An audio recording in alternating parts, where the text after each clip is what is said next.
Selamat siang, seputar info kembali hadir di sela-sela aktivitas Anda. Saya Agustina Maulidiani dalam program berita seputar Kalimantan Tengah yang kami sajikan secara aktual dan informatif. Disiarkan dari kawasan Gedung Batanggaring lantai 3 Kota Palangkaraya yang kami rangkum dalam sejumlah berita.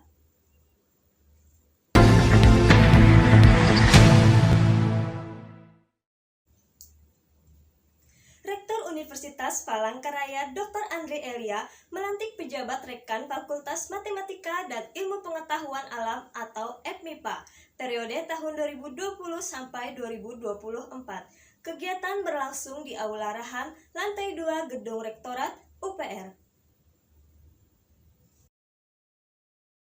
Adapun pejabat yang dilantik hasil dari pemilihan dekan pada waktu sebelumnya, yakni Dr. Siti Sunaryati MSI menggantikan PLT Dekan FMIPA Profesor Dr. Insinyur Siwinarti MS. Nampak hadir dalam kegiatan tersebut sejumlah tamu undangan diantaranya pejabat lingkungan rektorat, pejabat di lingkungan FMIPA UPR, serta pihak keluarga. Dalam kesempatan tersebut saat dibincangi Kalteng News, Rektor UPR Dr. Andre Elia menyampaikan ucapan terima kasih dan penghargaan setinggi-tingginya kepada pelaksana tugas Dekan FMIPA Profesor Dr. Insinyur Siwinarti MS atas segala pengabdian dan jasa-jasanya selama menjabat sebagai pelaksana tugas Dekan FMIPA. Dikatakan Rektor, sejatinya PNS atau ASN merupakan aparatur negara yang memiliki arti sangat strategis dan mempunyai peranan yang menentukan keberhasilan penyelenggaraan pemerintah dan pembangunan. Di samping itu, PNS juga sebagai kader birokrasi yang akan melanjutkan estafet kepemimpinan nantinya, serta memiliki peranan yang besar dalam mewujudkan good governance. Pada hakikatnya, sumpah dan janji bukan saja merupakan kesanggupan terhadap atasan yang berwenang, tetapi kesanggupan terhadap Tuhan Yang Maha Esa, bahwa yang bersumpah dan berjanji akan mentaati segala keharusan dan tidak melakukan kelarangan yang telah ditentukan dalam peraturan perundang-undangan yang berlaku. Dr. Andre Elia juga mengatakan, pengambilan sumpah dan janji secara khusus bertujuan dalam rangka membina dan menciptakan PNS yang bersih, jujur dan berwibawa, serta sadar akan tugas dan tanggung jawabnya sebagai unsur aparatur negara, abdi negara, dan abdi masyarakat. Dan berharap MIPA ini menjadi ujung tombak karena MIPA ini adalah matematika ilmu pengetahuan alam. Nah, ilmu pengetahuan alam itu tentunya teknologi. Nah, jadi ada inovasi-inovasi temuan yang berguna bagi kehidupan. Mendorong ini juga Pak ya. Teknologi peningkatan ekonomi, teknologi temuan keilmuan dan lain-lain yang menopang kehidupan masyarakat dan kesejahteraan umat manusia. Teknologi tepat guna gitu Pak. Hah? Teknologi tepat guna gitu. Oh iya, kalau teknologi tepat guna kan umum saja, tapi bagaimana menjadi temuan untuk misalnya temuan kalau MIPA itu kan dia ilmu pengetahuan sinar matahari dapat menyembuhkan COVID-19 misalnya, itu kan temuan. Sinar infrared ya, sinar ultraviolet membunuh virus itu bisa, itu MIPA itu. Dikatakannya pula, sumpah yang saudara ucapkan tadi tidak hanya sebatas di lisan saja, tetapi diresapi dan dihayati dalam hati. Kemudian diterapkan dalam pelaksanaan tugas dan fungsi sebagai seorang PNS di lingkungan UPR sekaligus pula turut mewujudkan UPR Jaya Raya. Banyak dosen-dosen muda MIPA ini yang saya lihat punya potensi besar untuk membangun MIPA ini. Karena MIPA ini menjadi ujung tombak ke depan. Karena inovasi ini ada juga di MIPA selain di ini. Karena MIPA harus berhasil. Keberhasilan ini diukur dari daya serap, kemudian dari temuan teknologi dari MIPA itu sendiri. Itu selamat Bu Nari, dan segera susun kabinet dan usulkan pada rektor untuk ditetapkan wakil-wakil dekannya dan lain-lain, selalu bekerja sama dengan seniornya para kandidat calon bakal dekan kemarin, Prof. Nyoman, siapa lagi itu Ibu Iswara, Pasal Pak Made kemarin yang calon koordinasi lah semuanya. Jadi sudah selesai MIPA ini, tidak ada lagi persaingan jabatan gitu. Persaingan kayak berpolitik pilkada, MIPA sudah berakhir. Jadi tidak ada sekat lagi. Mari membangun bersama-sama semuanya. Terima kasih. Mari selamat terpilih, dan khususnya lagi kepada Bapak dan Ibu dosen CPNS kemarin, PNS ya, pegawai negeri sipil, dan akan mengakhiri CPNS-nya telah melaksanakan sumpah jabatan. Ingat sumpah jabatan Anda sebagai pegawai negeri sipil abdi negara. Itu betul-betul diingat. Jangan nanti menjadi sudah dapat SK, PNS, menjadi dosen, lalu bekerja di ASN. 180% pikiran itu LSN, hanya 10% yang mengabdi di UPR. Tadi apa sumpahnya? Terkutuklah itu semua apabila melanggar sumpahnya. Saya akan kutuk ini bagi Bapak Ibu dosen, karena dia sudah bersumpah. Karena masih ada dosen yang di-LS-kan. Ada, saya tahu persis. Bajunya bajunya dosen, tapi hati dan pikiran menjadi LSM, memprovokasi mahasiswa, sehingga mahasiswa sekarang lebih senang demo daripada belajar. Nah, itu siapa yang bertanggung jawab itu melanggar sumpah. Dan itu di hadapan, dipegang tadi Alkitab ya, tiap pendeta ya, kitab dipegang, kemudian Al-Quran. Provokasi mahasiswa, suruh demo, hancur masa depan mahasiswa kita, rusak. Kenapa? Bayangkan kalau demo gak apa-apa kalau damai, tapi kalau terjadi kerusuhan, siapa yang korban? Anak-anak kita. Saya menangis kemarin di lapangan itu, saya sampai turun demo, memang saya lihat ada mahasiswa kita yang sampai berdarah-darah. Berdarah Pak, ini habis robek. Karena itu, apa itu? Pagar kawat berduri itu, kena dorong-dorongan, bukan dipukul polisi. Ada juga yang dipukul. Padahal banyak mahasiswa-mahasiswi kita dari kampung. Orang tua mengharapkan bagaimana kalau mereka jadi korban, bagaimana nanti kalau mereka tertangkap oleh polisi, rusak masa depan mereka.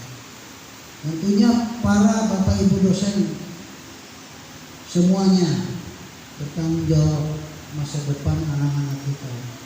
Kita dikirim oleh orang tua mereka, dititip di kampus ini untuk membina anak-anak kita ini seperti kertas putih. Tinggal kita coret mau kemana, mau dikasih warna hitam, putihnya itu, mau dikasih merah, Pak Ustadz ya, Pak Pendeta, mau dikasih kuning, mau dikasih hijau, kita yang mencoret. Tapi jika mahasiswa kita ini ada yang terpengaruh, nah ini saya minta kembali luruskan, panggil anak-anak mahasiswa.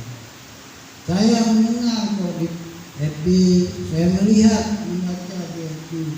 Jangan takut mahasiswa menunjukkan integritas, mahasiswa menunjukkan kebenaran. Kebenaran yang ada itu adalah punya Tuhan yang Maha Kuasa, bukan berdasarkan pikiran kita. Kalau memang ada yang salah di negara ini, kita adalah negara hukum, ikuti proses hukum. Masalah Omnibus Law, hak undang-undang cipta kerja, itu kalau memang ada yang merugikan para kaum buruh, ya melalui mahkamah konstitusi, melalui proses hukum. Nah itu yang ingin saya sampaikan, tekankan, karena ini dosen-dosen muda. Karena saya mencatat ini ada dosen yang masih CPNS itu sebagai pengurus LSM. Itu menurut Undang-Undang Kepegawaian, SN itu coba baca, minta izin dulu ke pimpinan. Ya kalau mau jadi SN, mundurlah jadi CPNS. Saya tegas saja ini, tolong dicatat Pak Wakil Rektor Bidang SDM, catat ini, dan kita ada undang-undangnya. Kalau kita ingin berusaha jadi direktur usaha atau pengusaha itu minta izin, itu ada undang-undangnya, minta izin pimpinan tertulis. Ya. Atau cerai, minta izin pimpinan juga cerai dengan istri atau suaminya dan lain sebagainya. Itu Bapak Ibu sekalian, kita ini sudah dalam negara Republik Indonesia ini harus ada hukum, ada aturan hukum, ikutilah proses-proses hukum. Demikian yang dapat saya sampaikan. Terima kasih para rohaniawan dari Pak Ustadz, Pak Islam, Pak Pendeta, Pak Dr. Mahmahi, Ibu Pendeta. Terima kasih, dan semoga doa Pak Ustadz, Pak Pendeta, dan Ibu Pendeta ini membawa sukses bagi Bapak Ibu sekalian yang telah mengambil sumpah. Terima kasih, selamat semuanya, selamat siang, dan saya mengakhiri sambutan ini dengan mohon maaf saya terlambat karena ada tamu dari Badan Ketahanan Nasional yang langsung di bawah Presiden Republik Indonesia mengunjungi Universitas Pelita. Itu Ibu Dekan, PR ini sudah masuk dalam perhitungan nasional. Jadi itu berjuang semuanya, mari kita bangun kampus Universitas Pelita ini menuju UPR Jaya. Terima kasih. Salam sejahtera untuk kita semua. Assalamualaikum warahmatullahi wabarakatuh. Selamat sore. Sementara itu, masih di hari dan waktu yang sama, pejabat baru dilantik, Dekan FMIPA periode 2020-2024, Dr. Siti Sunaryati mengatakan bahwa jabatannya yang dipercayakan ini adalah sebuah amanah yang telah diberikan. Sudah tentu, lanjut Dr. Siti Sunaryati menyampaikan, sebagaimana pemaparan visi misi, adapun hal yang menjadi prioritas ke depan diantaranya adalah penguatan kelembagaan. Kemarin yang saya sampaikan saat pemaparan visi misi, pada prinsipnya yang pertama itu penguatan kelembagaan. Saya akan menyusun struktur organisasi dulu yang lebih kuat, sehingga ke depan ini menjadi basement atau dasar dari kemajuan Fakultas MIPA ke depan. Tujuannya memang utamanya itu untuk kemajuan Fakultas MIPA. Saat ini kami memang punya potensi, terutama dosen-dosen muda yang bersemangat dan mahasiswanya juga inputnya bagus-bagus, sehingga dalam waktu 2 tahun ini sudah bisa melejit punya nama nasional maupun internasional. Ditambahkan Dr. Siti Sunaryati, saat ini FMIPA memiliki berbagai potensi yang luar biasa. Salah satunya dengan adanya dosen-dosen muda yang masih semangat dan energik. Serta mahasiswanya juga input bagus-bagus, sehingga dalam kurun waktu 2 tahun bisa melejit baik di nasional maupun internasional. Masih studi banding wilayah barat dan juga ada yang ke wilayah timur untuk mencari data, kemudian menyusun proposal. Insya Allah rencana tahun 22 itu nanti kita coba untuk bisa berdiri tahun 2022 ya, rencananya. Kemudian program kerja yang lain, terutama riset dan pengabdian masyarakat sesuai dengan roadmap yang sudah ada di UPR. Nah, itu yang kami akan godok untuk lahan gambut dan das. Itu yang utamanya. Ya, jadi fokusnya nanti ke sana. Selain itu mungkin juga pembelajaran yang pasti ya. Untuk akademik itu kita karena tahun depan ini sudah mulai magang, jadi harus kita memberikan bekal yang lebih banyak pada mahasiswa. Kemudian hal lainnya sambung Dekan FMIPA terkait sejumlah riset dan pengabdian masyarakat, sebagaimana adanya Tridharma Perguruan Tinggi, serta masih banyak lagi program-program lainnya yang akan dilakukan ke depannya. Dari Palangkaraya, Provinsi Kalimantan Tengah, Yundi Satria, Kalteng News, melaporkan.